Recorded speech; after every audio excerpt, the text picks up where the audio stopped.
Gohida bir bandani oldida hamma eshiklar berkilib qoladi. Tijorat eshigi ham, hunar eshigi ham, hamma eshik qulf. Bosh qotib qoladi. Qayoqqa qo'lini cho'zmasin, qo'li yetmaydi. Qayoqqa boshini urmasin, eshik ochilmaydi. Shunda nima qilish kerak? Haromga qo'l urish kerakmi? Mana palonchi deydi. Mana onasini savdosiga kirishuvdi, zo'r bo'lib ketdi deydi. Nima qilish kerak shunda? Shunda inson lekin o'zi kallasidan kelib chiqib turib, agar dinidan bexabar bo'lsa, o'zichasi yechim istab ko'radi. Kel, meni ham qilib ko'raychi? Bo'lmadi. Kel, meni qilib ko'raychi? Bu ham bo'lmadi. Aniq turuvdi yo'l. Nima qilish kerak shunda? Odam bolasi onasini qornida 121 kunga to'lgan kuni farishta kelib 4 ta narsasini yozib qo'yardi peshonasiga. Rizqini, ajalini, amalini, baxtli baxtsiz bo'lish. Mana 2 ta narsa. Rizq bilan ajal. Bunga insonda hech qanaqa aloqasi yo'q. Bu ko'paymaydi ham, ozaymaydi ham. Faqat barakotli bo'ladi yoki bebaraka bo'ladi. Millionta odam sizni haqqingizga 1000 yil yashagin deb duo qildi. 1000 yil yashaysizmi? Yashamaysiz. Yashamaysiz.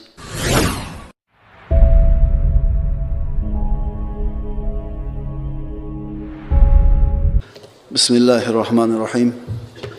Alhamdulillahi Rabbil alamin. Wassalatu wassalamu ala sayyidina Muhammad as-sadiqil wa'dil amin. Allahumma la ilma lana illa ma 'allamtana innaka antal alimul hakim. Allahumma 'allimna ma yanfa'una wanfa'na bima 'allamtana wa zidna ilma. Allahumma arina al-haqqa haqqan warzuqna ittiba'ah wa arina al-batila batilan warzuqna ijtinabah. واجعلنا ممن يستمعون القول فيتبعون أحسنه وأدخلنا برحمتك في عبادك الصالحين. أما بعد السلام عليكم ورحمة الله تعالى وبركاته. بسم الله الرحمن الرحيم.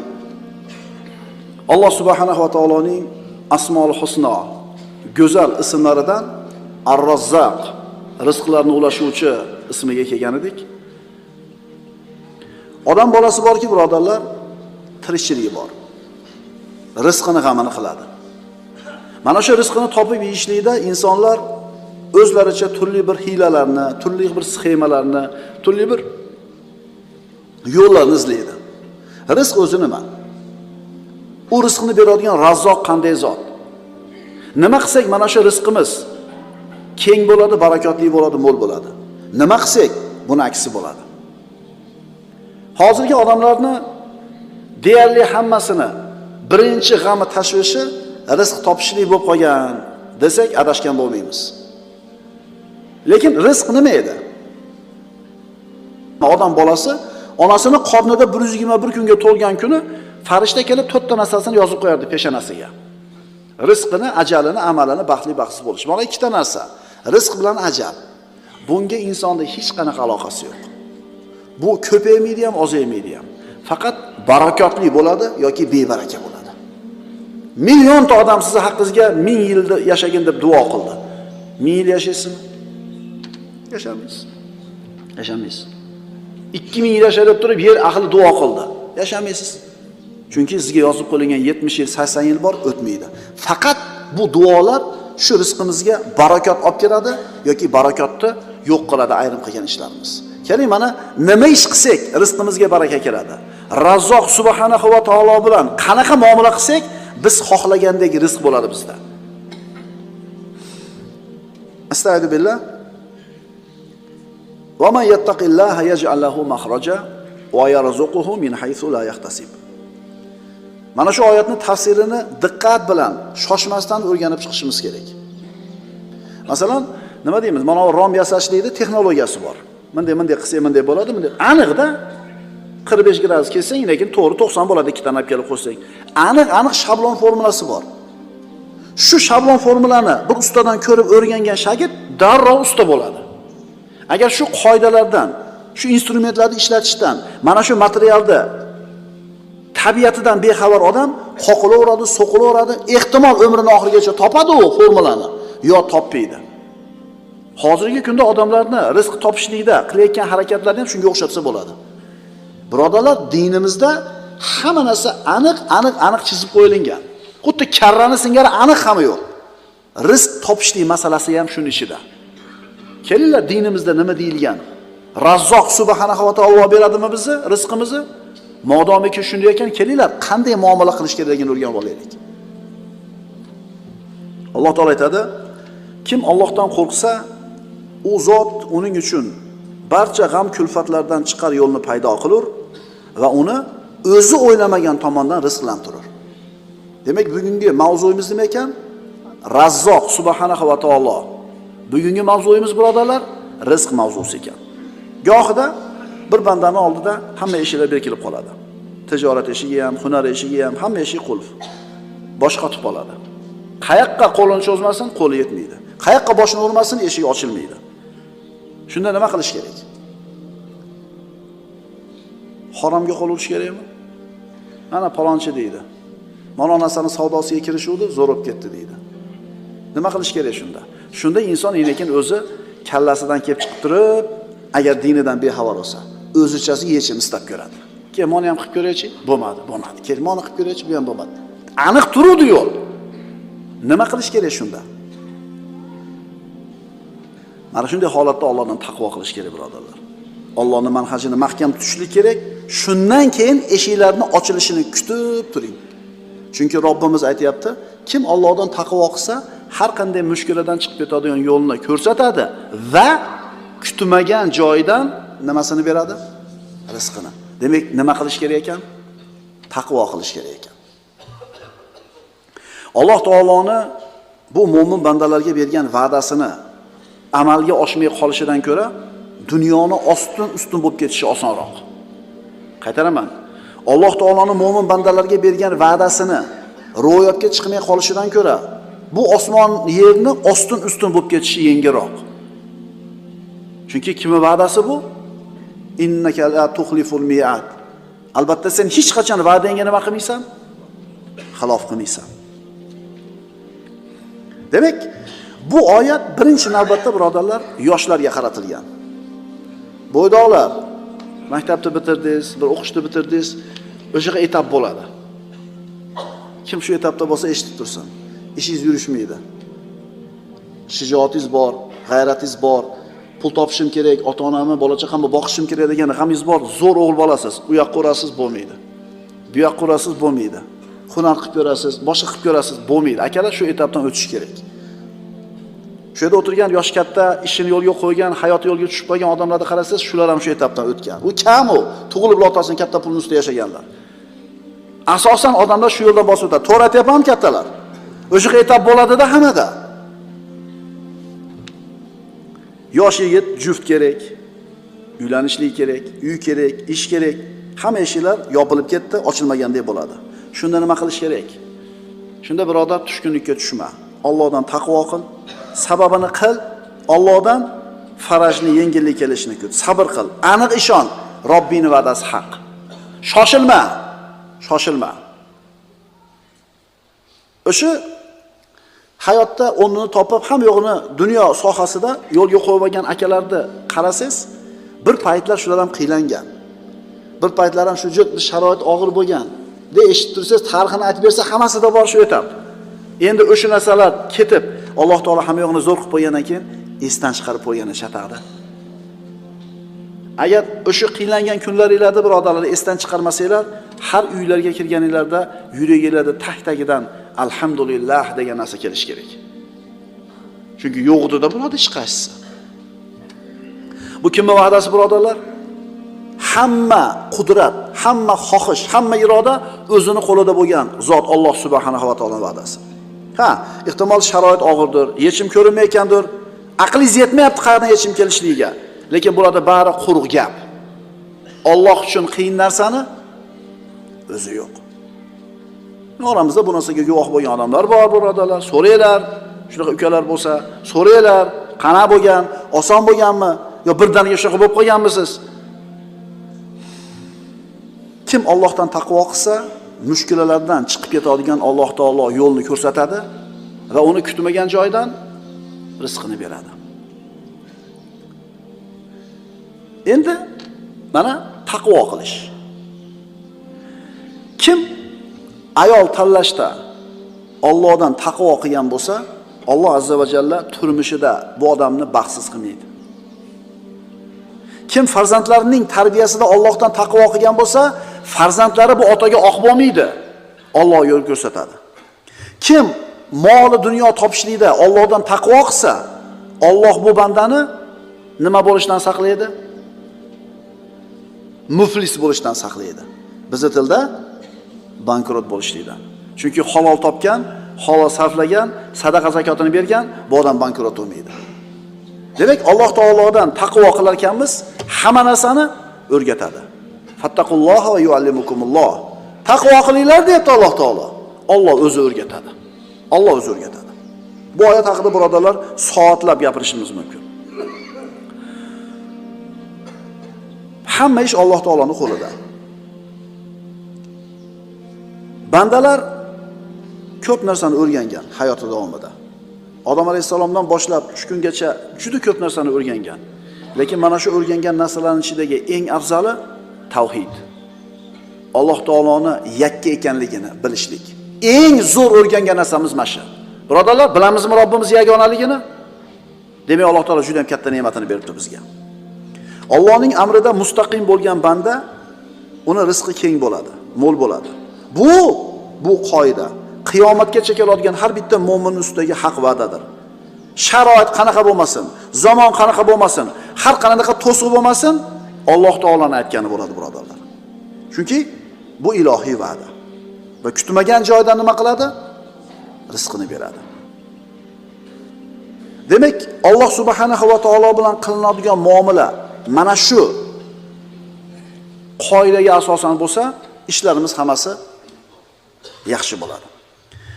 Hadis qudusiy Alloh taoloning aytgan so'zlari. Bu payg'ambarimiz sollallohu alayhi vasallamga ilhom suratida kelgan so'zlari. Agar Alloh taoloning so'zi Jabroil alayhisalom orqali jo'natgan bo'lsa, bu Qur'on oyati bo'ladi. Agar Alloh taolo o'zini mana shu so'zlarni payg'ambarimizni bir ilhom suratida yuborgan bo'lsa, Jabroil alayhisalomning vositasiz, bu hadisi qudusiy deyiladi.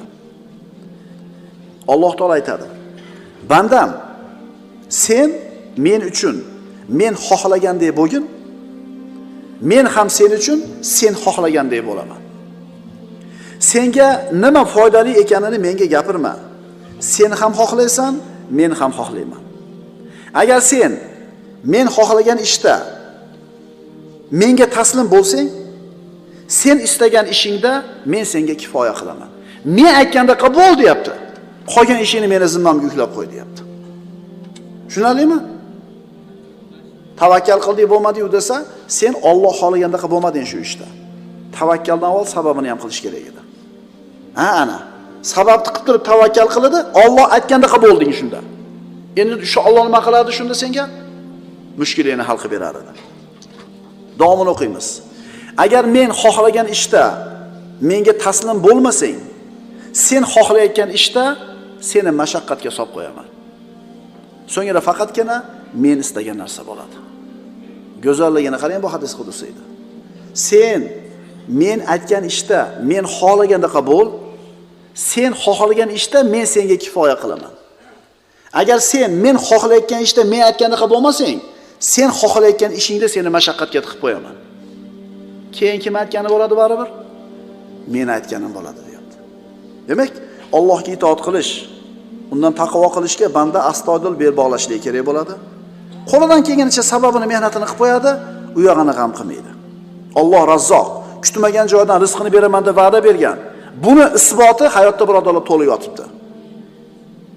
Birodarlar, mana shu variant bir musulmonga ishlab, ikkinchisiga ishlamay qolmaydi. Mana shu variant bir musulmonga ishlab, ikkinchisiga ishlamay qolmaydi. Qarangda, bu yerda olimga ishlaydi, omaga ishlamaydi, arabga ishlaydi, ajamga ishlamaydi demayapti. Musulmonmi la ilaha illalloh Muhammad rasululloh degan hammasiga bir xil ishlaydi. Endi biri zo'r, biri xir bo'lyaptimi? Bilingki, bittasi Allohdan taqvo qilyapti. Endi agar taqvo qilmasang, ish tekis ketayotgan bo'lsa, bundan ehtiyot bo'lish kerak. Bitta ishni qiladigan ikkita usta. Ikkovi bir xil ishlaydi, birini topganida baraka bor, ikkinchisida baraka yo'q. Demak, mana u Allohdan taqvo qilyapti. Endi umuman Allohdan taqvo qilmasam ish tekis ketyapti-yu desa, buni ati nima edi? Istidrojida. Falamma nasu ma zukiru bihi. Allohni eslatmasi kelganida, ularga eslatma qilingan narsani unutganlaridan keyin Hamma eshiklarni ochib tashladik. Shunday ko'tarib turib chopdi yerga deydi. Qaranglar-da, 1 yil shunaqa gurkirab ketgan o'sha odam. 1 yilda moncha imorat solgan. Moncha mashina olgan. Vo dedik, qaraysiz 2 yildan keyin yo'qda. Ikkita misol. Taqvo qilish, Allohni o'ziga suyanish sababini qilish insonga nimalarni olib keladi? Kitni qornidagi Yunus alayhissalom. Yunus alayhissalomni Alloh azza va jalla buyurdi, kit yutib yubordi. Dengizga tashashdi qavm, kemadagilar. Shunda kit yutib olib tushib ketdi. 150 tonnalik kit. 50 tonna yog', 50 tonna go'sht, 50 tonna suyak. Bu kit shunaqa kattaki, odam bolasi tikka tursa og'ziga kirib, bemalol tikka turadi. Yutdi, suv tagiga kirib ketdi. Bu kit bir ovqat yeganda 4 tonna ovqat yer ekan, birodarlar. Uni rizqini yetkazar ekan Allohning qudratiga qoyil qolaylik. Unaqa kitdan nechta? Ha? Unaqa kitdan nechta? Siz bilan bizga o'sha odamlar nechta? Shularning rizqini yetkazgan Alloh mo'min bandasi yalvorib duo qilsa, Alloh taolo payg'ambarimiz aytganlar, albatta Alloh taolo hayoli zot. Bandasi qo'lini ko'tarib yalvorsa, quruq qaytargani hayo qiladi deydi. Faqat bu banda qo'lini ko'tarayotganda taqvo qilib qo'ygan bo'lsin. Alloh aytgandek yashab qo'ygan bo'lsin. Astagfirullah. Fanada fi zulumati an la ilaha illa anta subhanaka inni kuntu minadh zolimin. Fastajabna lahu wa najjaynahu minal gham. Qorong'u zulmatlarda turib, hech iloh yo'q, magar o'zing bordirsan, ey pok Parvardigor, dar haqiqat men o'z jonimga jabr qilguvchilardan bo'lib qoldim degan paytini eslang. Bas, biz uning duosini mustajob qildik va uni g'am-g'ussadan qutqardik. Bu qissa, birodarlar, hayotdagi qonun. Mana shu Qur'ondagi qissani Alloh taolo hayotda ishlaydigan qonunga aylantirdi. Bu qonun qaysi zamon bo'lmasin, qaysi yer bo'lmasin, qaysi sharoit bo'lmasin, albatta ishlaydi. O'zi kitni qorniga kirib ketishiga sabab nima edi? O'zini qilgan xatosi. Qavmini Yunus alayhissalom Allohning iznisiz tashab chiqib ketgan edi. O'zini qilgan xatosi tufayli shu mushkulaga kirdi. Endi mushkuladan chiqib ketishlik nima bilan bo'ldi? Allohning o'ziga duo qilishlik bilan. Yunus alayhissalomning qissasi hayotda ishlaydigan qonun, birodarlar.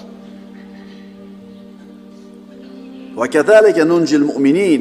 Bas mo'minlarga mana shunday najot beramiz. Mana shu yerda to'pini yerga qo'yib o'tirib o'ylanib ko'ringlar-da, birodarlar. Yunus alayhissalom balig'ni qonida. Nima yechim bor u zotda? Masalan, bir problem bo'lib qolsa, darrov nima qilamiz? Bir problemaga kirib qolsa, pul kerak bo'lib, mushkul Alloh saqlasin. Nima qilamiz darrov? Kallamizga nima keladi? Kimga telefon qilsamikin? Telefon bor. Mashina bor, yugurib borasiz. Ona akaga uchraysiz, mana akaga uchraysiz. Xullas, variant bor, ha? Kitni qornida turgan Yunus alayhissalomning nima varianti bor shu yerda, aytinglar. Hech qanday varianti yo'q. Ya'ni 40 kun yotdi boradi qonida. Nimaga hazm bo'lib ketmadi? Alloh taolo ilohiy ta'limni beryapti. Alloh halok qilishini xohlaganida darrov o'lar edi, lekin Alloh taolo halok qilishini xohlamadi, ta'lim berishni xohladi. Yunus alayhissalomga va siz bilan bizga. Siz bilan biz ham qilayotgan shunday bir ishlarimiz bo'lishi mumkin. Davno yo'qib ketishimiz kerak o'sha ish kasofatiga. Lekin Alloh taolo nima deydi? Agar odamlarning qilayotgan gunohlarini 10 da jazosini bersak, yer yuzida biror narsani qoldirmagan bo'lar edik. Odam bolasi 10 ta gunoh qilsang, bittasiga jazo beryapti senga Robbing. Qolgani nima qilyapti? Va ya afon kathir. Nima ma asobakum min musiboyati. Nima musibat yetsa qo'ling tufayli yetadi. O'zing qilgansan shu ishga. Shu baloni o'zing chaqirib olding. Yana Alloh nima qilyapti? Ko'p gunohlarni kechirib turadi, deyapti. Yechim nima bo'ldi?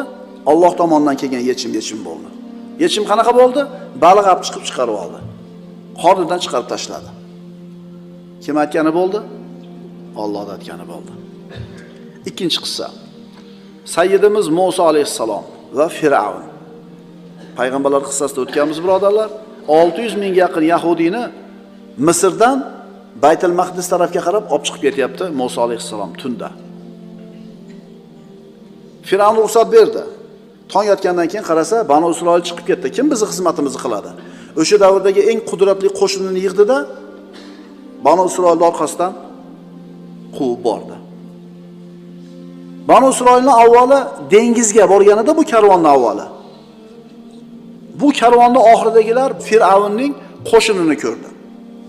Shunda inna la mudrakun qala ashabu Musa inna la mudrakun. Shunda Musoning hamrohlari aytishdi, albatta bizga endi yetib olishadi. Biz aniq tutildik, chunki boshqa yo'l qolmadi. Oldida dengiz, orqada qo'shin turibdi. Qala kalla inna ma'i robbi sayahdin. Aniq ishonch bilan Robbisiga suyanib turib, Musa alayhisalom aytdi, yo'q, albatta Robbim men bilan, albatta menga yo'l ko'rsatadi. Aytinglarchi, bularda nima yechimi bor edi oldida? Hech qanaqa yechimi yo'q. O'sha zamondagi eng qudratlik qo'shin orqasidan kelib turibdi, qirib tashlashlik yoki qaytarib olib ketishlikka. Kim saqladi? Alloh taolo aytdi, asoyini dengizga ur, qissani davomini bilasizlar. Ular o'tib ketdi Banu Isroil, Firavn suv tagida qoldi. Yechimni kim berdi? Yechimni Alloh subhanahu va taolo berdi. G'alabaga erishishlikka imkoniyati nol akalar. Najot kelishlik hech qanday bir ishonch yo'q. Lekin nima bo'ldi? Yo'q, Robbim men bilan birga, albatta yo'l ko'rsatadi dedi. Aytdik-ku oyat darsimizning boshida. Va man yattaqillaha yaj'al lahu makhraja. Kim taqvo qilsa, Alloh nima qilib beradi? Albatta yechimni beradi.